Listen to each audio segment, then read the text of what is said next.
welcome back to Beyond the Stats. Just got done with double overtime with Phoenix Suns against Jazz. Second time in a few days and another really good close game that's good for our team. These are the type of battles that we need our team to go through, and especially the young kids, and make their mistakes and also experience the successes of it. Right.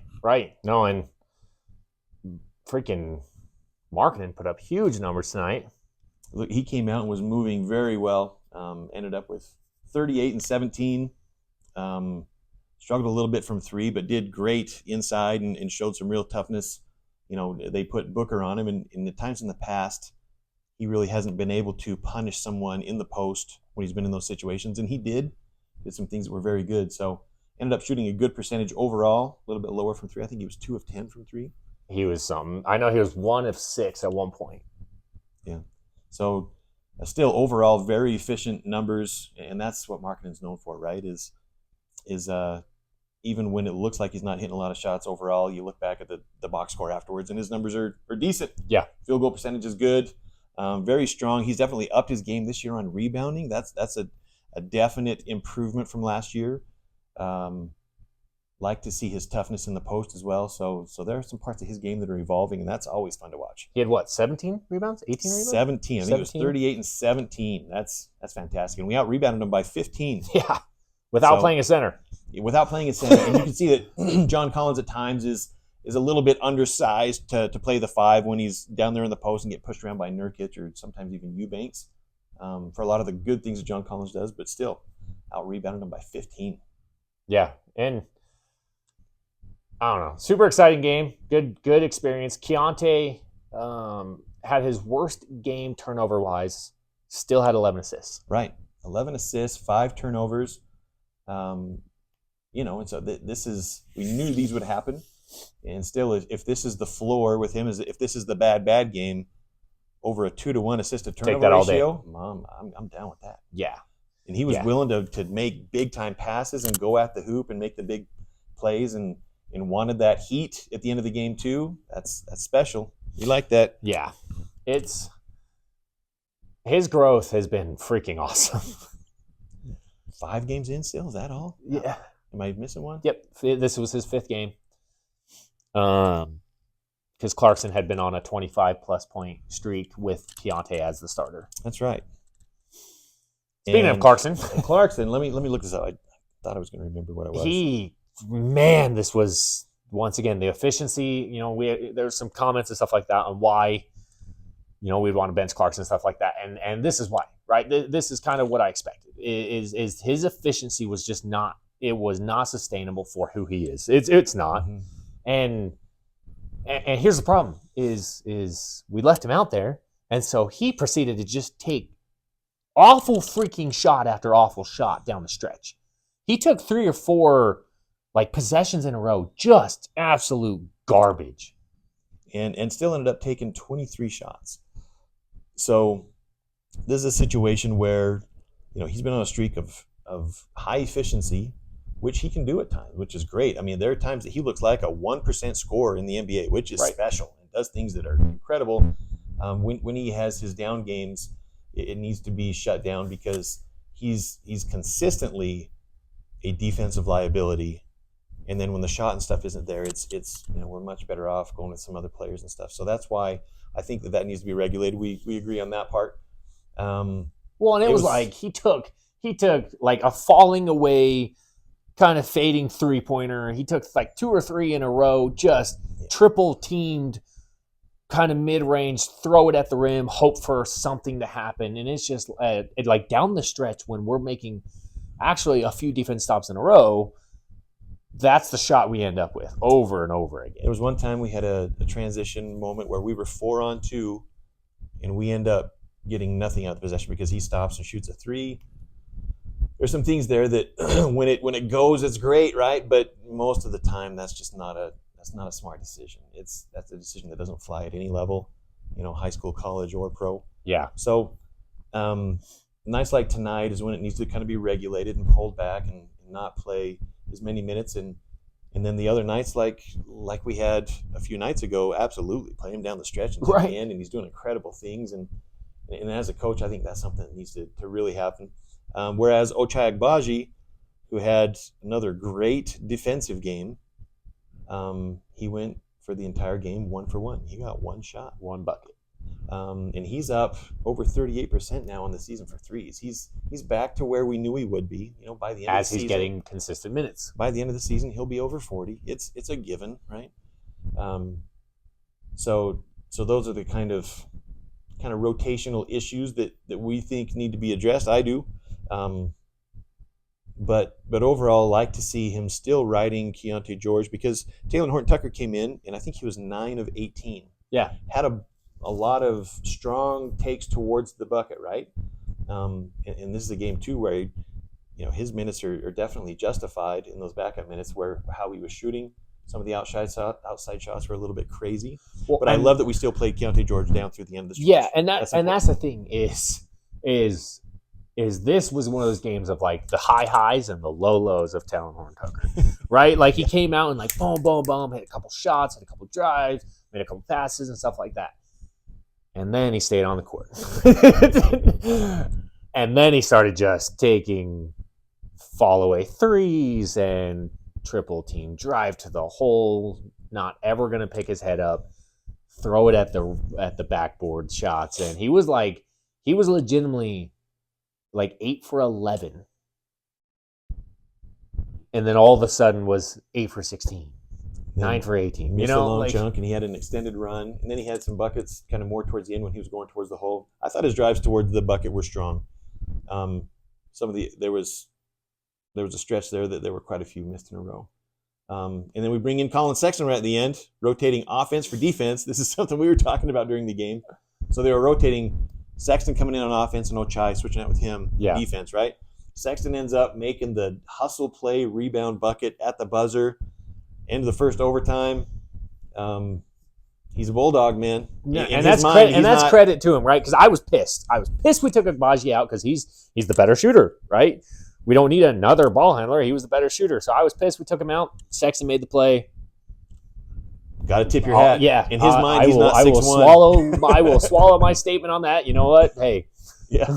You have to tip your hat to him. That's, great play. We're glad he made it. But in his mind, he's 7 feet tall. what a freaking warrior. You got to – that kid, his confidence and his tenacity are unbelievable. You can't even measure it. Yeah. This is another game, though, that just – like defensively, we're awful. We're so bad on the defense side of the court. It's just stupid how bad we are on the defense side of the court. We do have some struggles down the stretch. Anytime you have,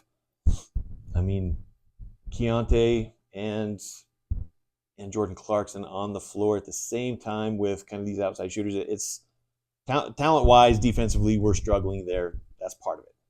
We disagree on how the team approached it towards the end of the game. And we're at odds with that, and that's fine. I think it's dumb as hell to just sprint a guy off a Grayson Allen or Kevin Durant and just sprint him at the ball handler and hoping that our defense that we've shown we suck at rotating, we suck at communicating, is going to be able to recover, and they end up getting a wide open shot from it. We're lucky Kevin Durant misses it. But now our team is in scramble mode, so their team's way better set up for an offensive rebound than we are for a rebound. We're just scrambling, hoping to stop the shot at that point.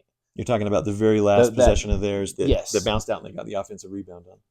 And there was a whole stretch before that where they were obviously trying to get Keontae George matched up with Durant in the post, right? Yeah. Booker would bring it up.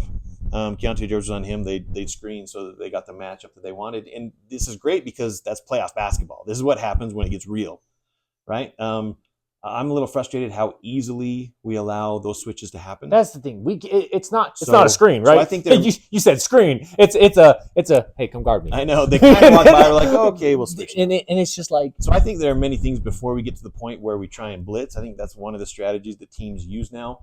I would like to see us fight through screens and do a little bit more there. What was funny was the one possession that Jordan Clarkson told Ochai to switch off that Jordan Clarkson was going to take Booker. Or no. Kevin Durant. He was going to take Durant with Keontae on Booker. Clarkson waved off a body. Yeah. And did you see what Phoenix immediately did? They're like, oh, we don't need to switch because Clarkson's an even worse defender than Keontae, Dude. so we'll just take you straight to the post. It was kind of funny. That wasn't chess, that was And cheese right there. and you could see Will Hardy kind of turns to the bench like, what are we doing? Like, no, we kind of want Ochai out there. That was funny to me. I was laughing about that. But it's just like it, and that's a concern though, right? For me, you mentioned that's playoff basketball, right? Mm-hmm. Where they're going to force us into those things. Freaking figure something out as a coach. We can't. We went like 2 straight quarters. It felt like of just watching that switch happen. Mm-hmm. With the only defensive adjustment we made with them running, they stopped going to that play. The only defensive adjustment we made was to have our center sprint to the backside, which they ended up with several wide open threes or several wide open layups. Yeah, there was one. It was a just straight dunk right in the center spot because we didn't rotate. And one question that I made during the game too is when Kessler's back, do we play him during those moments? I mean, he can't really shoot free throws very well. Gives us a better kind of rim presence and makes it so that we can move Laurie down to the 3, and maybe that helps with some of the matchups that they're trying to do. But then at that point, do we play Clarkson down the stretch? So those are questions I have. What are we going to do rotation wise? What are we going to do with players on the court? But overall, I would say honestly yes, because Nurkic beat the shit out of us. He did push us around quite a bit, got quite a few rebounds, and even though we out-rebounded him overall by a good margin, it felt like we were kind of physically outmatched at the 5 there for a chunk down the stretch. Yeah. It did. And I thought Collins played a really strong game, 3 of 5 from 3 again this game. Yeah. And love what he's brought to our team. But overall, I do love that we are in these matchups and these situations. Beginning of the season, you telling me we're going to be matched up twice with Phoenix and play them within 3 points each game. We take it, and we want the lessons. They're coming with it. Now that we kind of had a little taste and we're close, we want more, right? Yeah, always. Want more. But overall, man, these are the type of matchups in the playoff atmosphere that we want. Even though it was on a Sunday night. First game, Sunday night or Sunday at home in Utah since 2001. That's crazy. I didn't realize it was that long. And what a freaking game! The atmosphere was awesome. Absolutely. That would be a fun game to be at. These are the games that I was telling my brother, I would prefer to be at a game like this than to be at a game that we win by 30 because it's fun, right? Like, cool, we got to win. We dominated a team, won by 30, but like by the third quarter, you're like, okay, this is kind of boring. Right.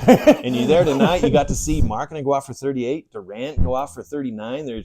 Phoenix has 2 Hall of Famers on the court for sure. Man, that's good times, dude. That's good basketball. Yeah. I don't know. I want, right? These got to be learning moments. We got to learn to do something on the defensive end. We got to figure some sort of rotation out or something. Like you said, I agree with the screens. We have to, we're at different ends on certain ways of how it's approached, but what we can agree on is you gotta freaking fight through screens. And Agbaji has shown when he's allowed to, he can get through the screen. He can fight through the screen and not make it happen.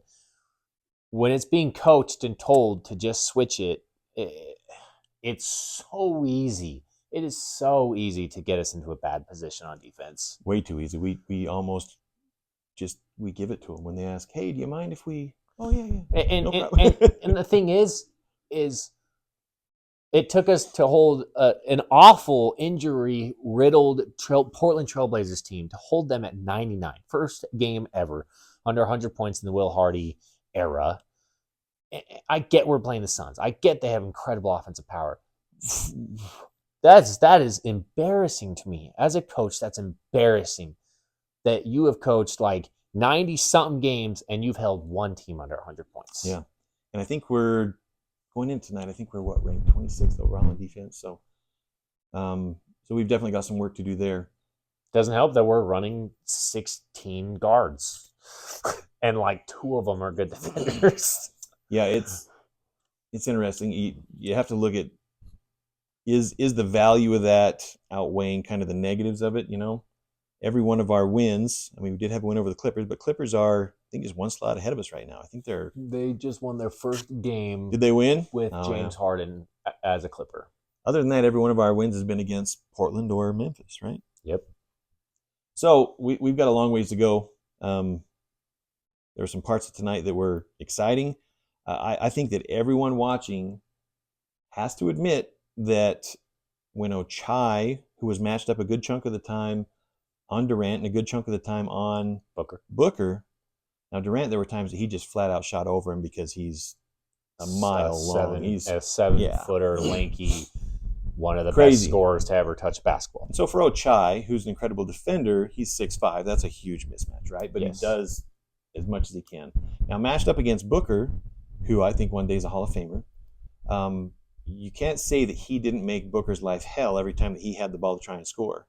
Booker was passing it off a lot to Durant, but Booker had to work on Ochai, and you see a lot of times where he passed up a chance to drive and would try and take a quick rise-up jumper or something like that because Ochai's running it down and making life tough. And those are interesting matchups and incidents to watch. That's Ochai's speed and his fast twitch muscle. It's insane what he does. He's one of the quickest, most athletic players I've ever seen. It's not can't just be measured like in a vertical, but the way that he constantly moves, and when you see him relocate and track down to try and move and cover on a shift defensively, and then get back to the other guy, and he'll sprint to 3 different defenders on one possession. It's insane. Yeah, it is insane. So those little moments right there are fun to watch. I think that he's a good enough shooter. Like you, I agreed. I would have liked to see him stay on the court, but Sexton did hit the shot, so whatever. That's good, dude. But he amazes me, man. I would. Funny enough, talking about defense and stuff like that, I would argue that we aren't at crazy defensive liabilities when Keontae's on the court because 80% of the time Keontae has shown a willingness to fight, not just be aggressive and take the challenge defensively, but be good. Consistently, you mentioned early in this game how often he beats Devin Booker to the spot when he was guarding up Devin Booker. And he has shown a defensive side that, which is why I kind of mentioned when we were talking about earlier that I'd rather just see, honestly, at this point where we're learning and we're growing, Keontae just take Booker one-on-one on the defensive side and really challenge him on the defensive side to see where he can become as a defensive player, because he has shown in moments in those spurts that he can be a strong defender. Not elite, but a great number 2 guard defender next to a guy like Agbaji. Yeah, I would like to see him, first of all, like we said, fight over the screens and try and adjust and get back so that he has that matchup. Yeah. And not give that up so easily. And then after that, you can kind of roll the dice and see where it goes. My comment was with Keontae and Clarkson on the court at the same time, we have kind of a deficit defensively. I don't think you can do that in any real playoff atmosphere. No. And it'll be interesting to see as the year goes along where Keontae gets defensively too. So, but I agree, there are times during the game where he has made good defensive reads, was physical enough to body him up, and made a player like Booker pass out of a situation a couple of times. And that's improvement from what we expected. This is like the 3rd or 4th game, though. He has had spurts of like several possessions in a row at some point in the game where he just proceeds to dominate the game defensively and offensively. It's like the 3rd or 4th game where there's like a 3-4 possession both side of the court where he takes a battle defensively, gets us the ball, gets a turnover, gets us a fast break point, comes back down, flies back down defensively, also makes another defensive stop, causes a turnover, something like that, gets it back down. Like, where it's a 3-4 possession stretch both ways, this is like several games in a row where he's had those moments and those flashes that just has taken over. It's true. And all of a sudden our team plays incredibly fast in transition, which we thought was going to be more of a thing at the start of the season, right? So where the defense feeds in, we thought with kind of the personnel, the defense feeds into the transition of the offense. But I agree. Their second quarter last game, right towards the end, and then there was a stretch as well. This game, I think it was second half. third, Was it fourth, third quarter? fourth. It might have been fourth. It might have been the fourth quarter, like early. No, because he came in late in the fourth. Maybe it was the third Probably was the quarter. It was third. probably the third. But it's great to see those moments. And his dunk, oh, that's true. that dunk in that sequence That's true. on KD. I don't think KD expected that he was going to No. rise up like that. That was nice. So even on games where not everything's fallen right, I think he was 0-5 from 3 and had some turnovers and stuff. Still had 11 assists. Still had moments where he was going. Had a great pass to Clarkson right there at the end, and Clarkson kind of gathered it and fumbled it and then put it out to Collins, who hit the shot, the 3. I think it was in the overtime stretch. And a great extra pass by Clarkson in that situation. It was. But man, it was right after Keontae had made a real bad possession, bad turnover. Mm-hmm. And it was a couple possessions later, he comes down and makes just a freaking flick here on Booker. Had one to Markkanen like that too. You can tell that as he's on top with the ball in a string, he's waiting for the defense to kind of turn their head or have to look for a screen, or sometimes they turn their back as they're trying to go and run, and he places it. I want Kessler back on the court because I want Kessler to be able to play and roll, screen and roll with a guy like this and see what comes out of it with Kessler, if we can build some of what he was starting to get with last year. Yep, that'll be fun, and look at it in on little 5 to 10 game stretches at a time and see where it goes. But but 2 really good games against a Phoenix team that's offensively a monster. Defensively, they're a little bit softer, but the game tightened up a little bit more today. I think it was 75 apiece right around there at halftime the last game, and this one it was well towards the end of the third quarter before we were to that point. Right. So anyways, it's a fun game to watch on the journey, which is what we're watching, right? We're hoping to get more competitive the next few years that are coming. Yeah, and that's the thing is it's fine to be, mad that we didn't get the call at the end of the game and mad that we lost the game and stuff like that. It's fine to be that, but also be okay that we lost because there was a lot of growth there. Because that's where I'm at. Right? I'm pissed we didn't get the call at the end of the game. I'm pissed we lost because we shouldn't have. And there's moments where we went in huge spurts, but at the end of the day, I'm also pumped about the growth. And at the end of the day, the loss isn't that bad because this season's not about trying to go win all the games and win a championship, right? And that's what we've talked about. It is that ride, and in the moment, right? You can have those emotions, and right as we're filming these, right, we have those emotions and there's frustrations and stuff like that. Mm-hmm. But we're also still excited about what we're showing. Absolutely. Makes it fun on a Sunday night, man. No, for sure. And then last play-in game, Tuesday, we have to win to have a chance to be the bubble team. We have to win by like 30-something to win the group. So I think at this point we're just hoping to be one of the last teams in as a bubble kind of extra to one of the last 2 teams in the just a wild card kind of thing. Yeah, but which is possible, super possible. We were one of the better teams situation-wise. First of all, we had to beat them, but the more we beat them, the closer that differential gets to other teams that are looking to be that last bubble team. And I want to. It's going to be a tough game on the road at the Lakers. I want to see us go in there with some fight and have some adversity and overcome it. And that's what I'll be looking for. A win would be awesome, but there are a whole lot of things that we can measure would be good without. No, 100%. I care more on a win though on this one Tuesday than I do tonight, because I think it's a special opportunity for our team to grow, to be able to play in more tournament style games. So to get into the elimination stuff and stuff like that, I think would be very beneficial for our team. Yeah, man, that'd be awesome. So we'll see Tuesday. Yep, some good comments come up on some of these past videos. So keep hitting us up. Enjoying the arguments, enjoying the statements, all of it. Like the interaction. It's awesome. A lot of different opinions on who to play and what's best for the team as it goes forward, short term and long term. So because that's the thing, right? You guys are. It's the same thing here, right? We are opposite sides of the freaking spectrum on certain things on how we feel about the team, but that's the point of the conversation. Absolutely, and that happens within coaching staffs, that happens within front offices, that happens every angle you want to look at on the professional spectrum, even let alone the fan. That's normal, and it comes down to which style wins and which kind of team and collective group of talent can inflict their will on the other team, and that's what makes it so fun.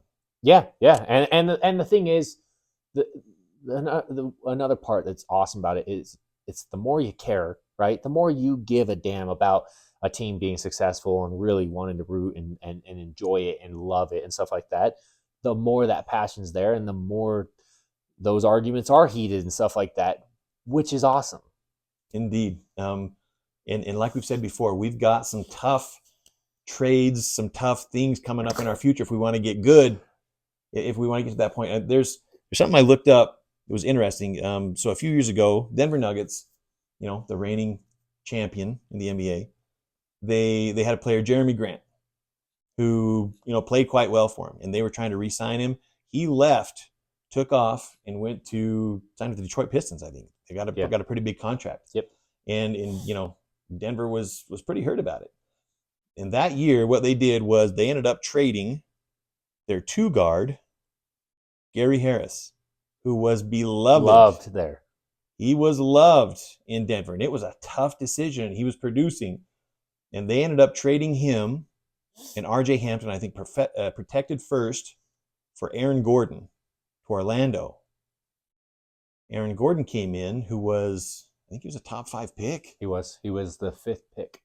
And I believe he was the 5th pick in that draft. And came in, kind of reinvented himself as a different kind of player for them. Yeah. And then also, I'm not sure if it was that offseason or if it was the next one, they switched out, I think it was a total of 8 players off their roster. Wow. And I'm not sure if those 2 that went with Gary Harris and R.J. Hampton, I'm not sure if that was part of the 8, but they had a huge amount of players that they moved, trying to find those pieces and trying to, do you think that the front office was just gleeful to get rid of some of these players they had relationships with and all this stuff? No, it's super hard, but they're doing it to try and make the right fit on the court and to win a championship, and it worked for them. Yeah. That's not the only way to do it, but it's a very recent one that's worked. And so these are kind of some of the things of, us saying this player, we think it needs to be moved, isn't quite a fit. It's from that regard. It isn't a hatred for a player or any kind of personal feelings like that, but it's what is best for the organization, what helps us best short-term and long-term, what's best for the team, right? Not just a selfish, gosh, I don't like that guy. Yeah, and that's the thing is, I trust with the way he's done it in the past. I trust Danny Ainge and I trust Judge Zanuck to be able to make those kind of decisions. I know Ryan Smith has some preferences over certain players and stuff like that as the owner. But at the end of the day, he is a businessman. At the end of the day, he bought Utah to bring a championship to Utah. Right. And so, which is why, credit to him, he brought in guys like, got rid of Dennis Lindsey, promoted Justin Zanuck, brought in Danny Ainge, right? The guys that he knows are gonna be able to make those kinds of tough decisions when it really boils down to it, to do what's best for this organization. And they are tough, man, super tough. I mean, we from what I hear, we were this close to the Drew Holiday thing. Yeah, we could have had him. We had the trade done. We had the best offer. It came down to the fact that Drew Holiday would not sign an extension with us. That was the one stipulation with Drew Holiday, was he had to sign an extension. He said no. We backed out. Portland flat out said that they would have taken that trade. They came out and said that. It came up from an ESPN source is what I heard it. But I assumed he would have ties into the organizations to be able to say that. But obviously we were close to pulling the trigger on that. And to have the better offer than what the Celtics sent back, we would have had to have given up some players. There's no doubt about it. There would have been some good players in there that we would have sent on that would have been tough to see. But it's a part of, was it worth it for Drew Holiday? In the end, we decided no, the value wasn't quite there with him not re-signing. Yep. Which I can get behind. I can understand that. We would only have him for this year, most likely, right? So those are the kind of tough decisions and value equations that we're trying to weigh out. But understand that those are coming, and there will be some fan favorites that move on, and some that maybe just don't quite fit the role and move on as well. So those are kind of some of the next steps we have as the youngsters are growing. Yeah, no, for sure. So we'll see as the season goes on, but excited for Tuesday. Absolutely not. Tuesday night, the Lakers. Let's go. Yep, on national TV, which means it's nice and late. Old people. I think you're old now. Thanks, guys. See ya.